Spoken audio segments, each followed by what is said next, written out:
Democrats are digging in on their demands to extend enhanced Obamacare subsidies that expire in January before they agree to reopen the government. Now, a new poll shows 3/4 of Americans say they actually do want the subsidies extended, including 59% of Republicans and 57% of MAGA supporters are in favor.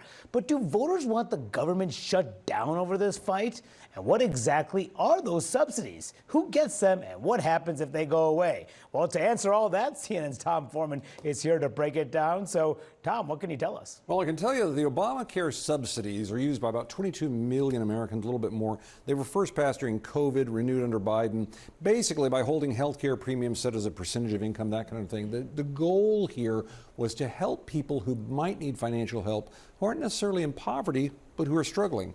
So if you look at what happens if they expire, it becomes a very different ballgame. 4 million people become uninsured almost immediately based on some estimates out there.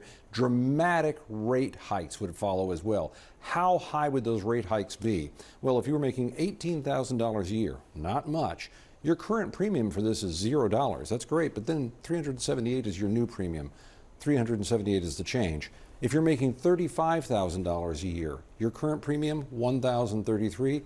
Your new premium, if it expires, look at that, more than double, so up 15, almost 1,600. And if you're 55,000, 4,000 jumps up to 5,478, another giant jump there. And look at this on what they call higher earners. Imagine an older couple out there who's making $85,000 a year. That's not a huge, that's not billionaires or anything like that, but that's a higher earner in this case. Here's their current premium.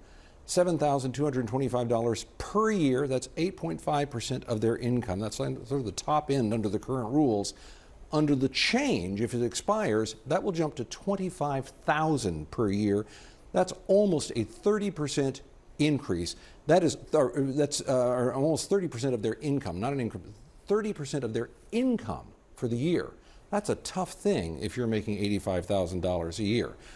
Now, Republicans are looking at this and by and large saying, we're aware of all of that, we can get to that at some point, but what we're really worried right now is the idea that somebody who's undocumented might be covered by this. Well, the law itself says that is not the case. It actually says the only people who could get this would be people who are lawfully present in the United States, beyond citizens, lawfully present in the United States, so people who have come through the right channels, who have been approved to be here while they're seeking asylum, or maybe they hold green cards or whatever it is. They're in the country legally. So there would be some instances maybe, but this, from a Democratic standpoint, is a minuscule part of this program. And Republicans are saying, but let's focus on this, and we'll get to that other part later on. Democrats are saying the other part is the important part. You have to talk about that. And if you look at who's going to be hit if this expires, you can understand why some Republicans are also saying, yeah, maybe we need to get around to this now. Because look, these are the hardest hit states if the credits expire. California, Texas, Florida, Georgia, North Carolina. That's where you have the highest number of enhanced subsidy recipients. And this one, this one, this one, this one, all voted red in the last presidential election. The truth is, if these expire, this is going to hit a lot of people in this country, millions of people, and a lot of them in red states that backed Donald Trump. All right.